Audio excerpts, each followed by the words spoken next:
was an inspiration, an example to me and to all my family. And we owe her the most heartfelt debt. The monarchy has always thrived on tradition and carefully guarded boundaries, but even those can be pushed too far. Tensions reportedly erupted when Queen Camilla made a shocking move, laying claim to property once belonging to the late Queen Elizabeth and allegedly attempting to direct it toward her own family. For King Charles, this was the ultimate betrayal, striking at the very heart of royal duty and legacy. The response was swift and unforgiving. So, did Charles truly cast Camilla out? The Queen's betrayal. The clash did not start with words in front of cameras, nor with whispers overheard in gilded corridors. It began in silence, behind the heavy doors of Windsor Castle. Princess Anne, fierce and unshaken, sat in her private study one evening, her jaw set, her eyes burning with suspicion. She had endured many storms within the monarchy, but this time the air was different. Something darker seemed to be taking shape, something she believed could stain her mother's legacy forever. It was after a heated confrontation with Queen Camilla at Clarence House that Anne's determination hardened. Rumors swirled in hushed circles, but Anne was not one for idle gossip. She wanted truth. "Camilla thinks she can hide it," she reportedly muttered to herself, "but I will find out everything." And so she summoned her trusted aide, Edward, a man skilled in quiet observation.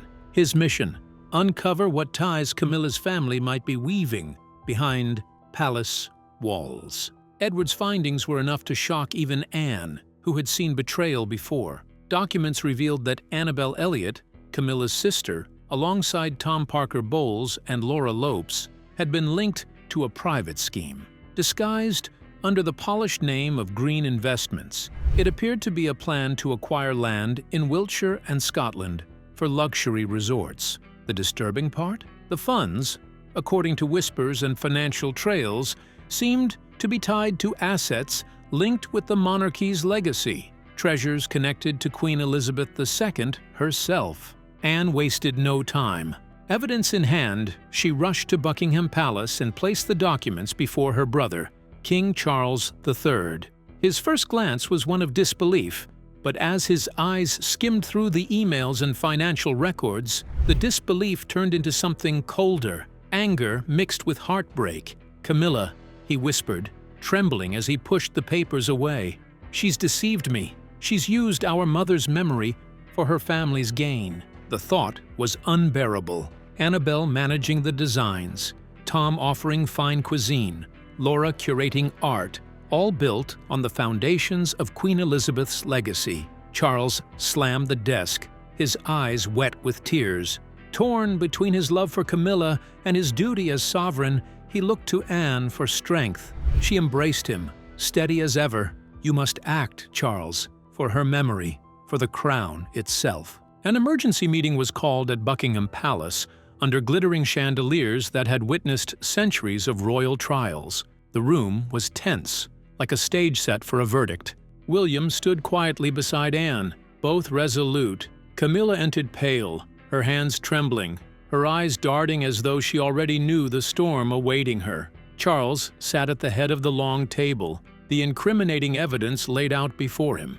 His voice, heavy with pain, cut through the silence. "You have betrayed not only me, Camilla, but the monarchy itself," she protested, insisting it was only a plan to secure resources for the family's future, and that Annabel's involvement had been exaggerated. But her words fell flat. Anne's eyes narrowed. William, usually restrained, spoke firmly. "This cannot be excused." When Charles slammed his hand on the table, the decision was made.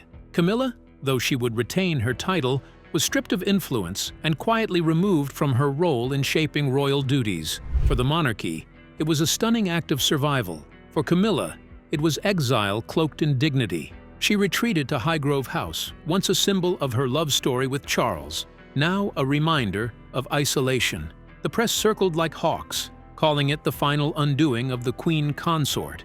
Business plans tied to her family collapsed, finances dwindled, and under the strain, her health began to falter. Alone, she was left to reflect. Had ambition blinded her path from mistress to queen? Charles, wounded but resolute, turned his grief into action. Side by side with Anne and William, he poured himself into environmental projects and into preserving the memory of Queen Elizabeth II. The royal family, scarred yet united, seemed to learn a hard lesson. Loyalty must come before personal gain. And while the public speculated whether Camilla's fall was final, one question lingered in the air like an unshakable echo. Was this the beginning of a stronger crown, or the first crack in its foundations? But now, what do you think? Was the royal family's resolve after Elizabeth's passing truly about unity, or was it shaken by secrets hidden in her private possessions? Keep watching. The Vanishing Legacy. You see, royal tradition is strict when it comes to preserving a monarch's memory. Every private possession of Queen Elizabeth II, her personal letters, her jewelry, even journals no one outside her closest circle knew existed, was meant to be locked away, sealed for nearly a century. By decree, these items were not to be touched, debated, or even whispered about until long after her heirs had passed. They weren't simply keepsakes. They were part of history, frozen in time. And yet whispers inside Buckingham Palace tell a different story. On an ordinary Wednesday morning, the routine silence of the palace was broken when Donald Walton, the royal treasurer, appeared without warning. His face, pale and unsettled, carried news that rattled the very walls of the monarchy. Items from the late Queen's collection were missing, not misplaced, not misfiled, gone. Among the treasures reported missing were pieces that carried both history and emotion. The sapphire Jubilee brooch worn by Elizabeth in her 65th year on the throne, the delicate double-strand pearl necklace she wore to Princess Diana's funeral in 1997, a piece loaded with quiet symbolism, and most unsettling of all, 2 handwritten journals. These were not ordinary diaries.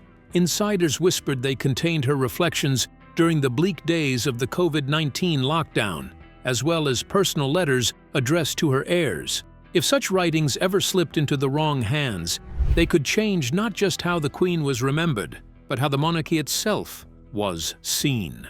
When the report reached Prince William and Princess Anne, the atmosphere shifted from quiet concern to outright alarm. The two summoned Walton to the secure briefing chamber, the same hidden room used for crisis planning. Anne, stern and unflinching, demanded to know how this could have happened under his watch. Walton, his hands trembling, insisted every seal, every log had been intact until recently.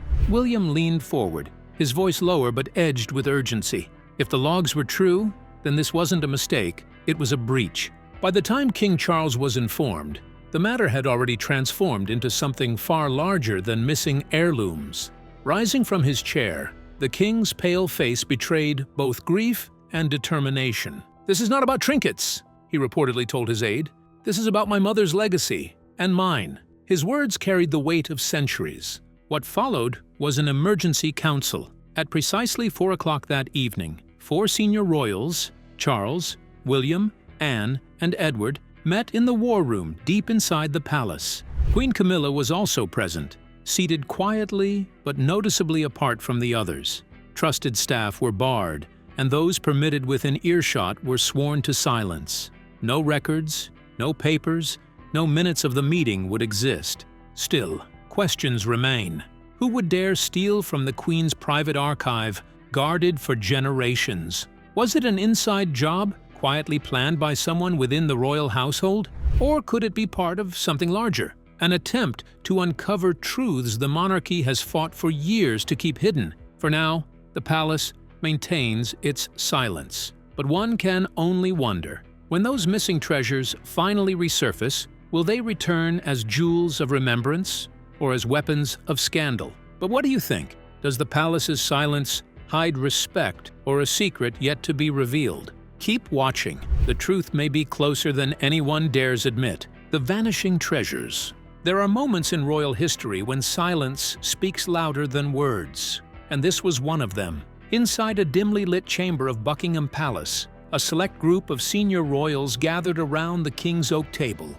No press, no aides, no officials, only family. The subject was not state affairs, a foreign visit, or the calendar. It was far more dangerous. The late Queen Elizabeth's personal treasures had been tampered with, and no one could explain how. Charles spoke first, his voice tight with frustration. "This does not leave the room," he declared. "We will find the truth ourselves, without the press or the courts meddling in it." His words lingered like smoke. Camilla, calm and deliberate, leaned forward to suggest the obvious. Perhaps Treasury staff were involved. Edward objected at once how loyal servants could betray the crown. Anne, sharp as steel, warned of reckless accusations, recalling a 1989 scandal that nearly destroyed an innocent man's name. The conversation grew tense, suspicion clashing with loyalty. In the end, Charles decided the Treasury could stage its official inquiry, but a discreet investigation would run in the shadows under his direct command.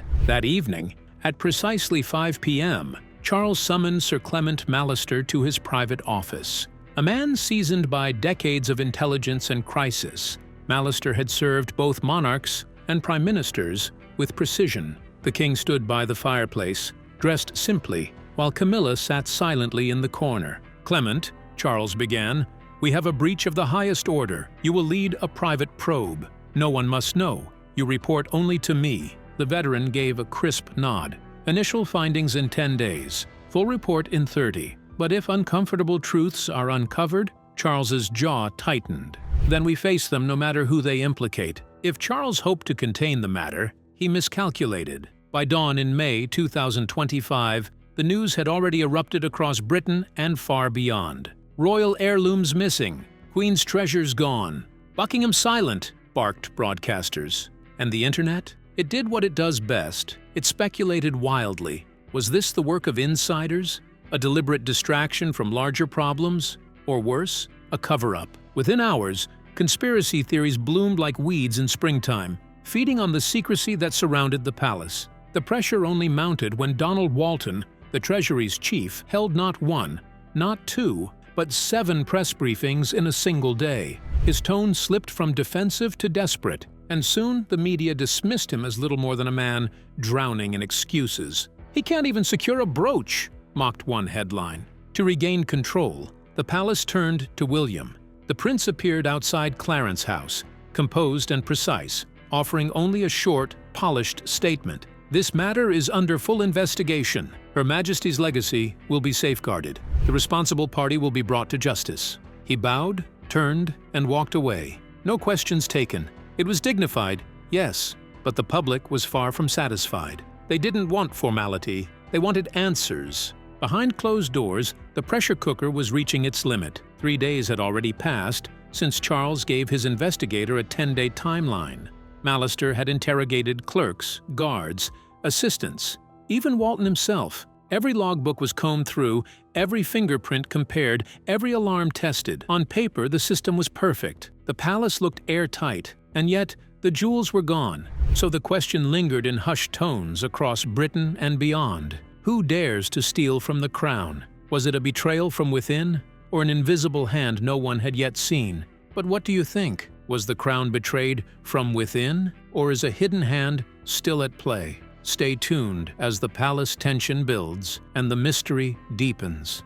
The moment truth slipped out. 7 days into the palace investigation, tension was running dangerously high. The corridors of Buckingham seemed quieter than usual, as though the walls themselves were holding their breath. Sir Clement Mallister, the man charged with uncovering the mystery of the missing royal treasures, refused to give in to fatigue. Long after the palace had emptied, he remained in his glass-walled office in the East Wing, staring at files that refused to give him answers. Every lead circled back to nothing, until the smallest oversight threatened to break the case wide open. That night, Clement gathered his team in the palace's underground archives, a place few outsiders even knew existed. Surrounded by steel cabinets and security monitors, they combed through endless logs and shift reports. For hours, nothing stood out. Then, in the early hours of the morning, a young recruit named Donna spotted something odd. It wasn't dramatic, just a tiny inconsistency that could easily have been ignored, but her instincts told her otherwise. "Look at this," she said, her voice echoing in the basement. "This guard, Robert Halton, clocked in 2 hours early on April 27th, and there's no record of him clocking out." The room stiffened. Halton had already been questioned once, and nothing suspicious had been flagged. A loyal guard with a decade of service and a spotless record. But why would a man with such a clean past break routine so suddenly, without explanation? By dawn, Clement had Halton's profile in front of him.